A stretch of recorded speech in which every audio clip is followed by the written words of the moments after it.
So did you design a few houses, or you just like, fuck it, I'm not doing anything? The second part. However, let me just let me give you an idea. So my dad is electromechanical engineer. So he got his first his master's in Portugal, and his degree in Portugal, and his master's in the United States.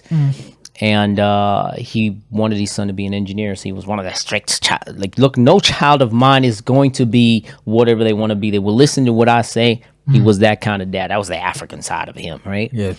And the easiest one to take was architecture. So I did that. At that time, he was starting his real estate empire. And this was in the early 2090s.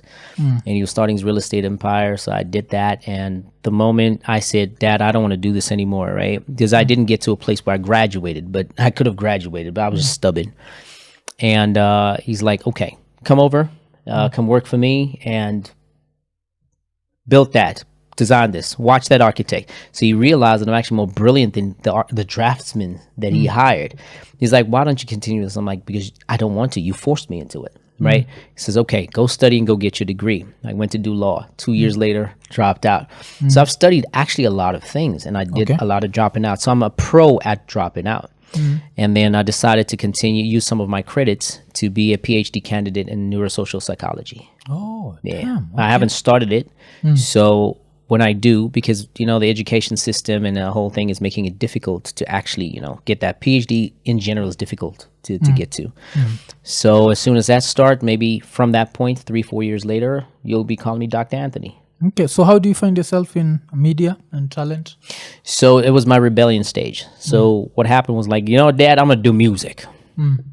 And I knew nothing about music, got to find some beats, started that. And because I'm such a dedicated person, I started, you know, doing that while trying to do business, while trying to study this. And so that's how I got in. And then it seemed that the idea of being acknowledged in the media space, in terms of being a rapper, in terms of being, you know, filming, it felt good. So I continued, and I found myself here long enough to build a career out of it. Okay.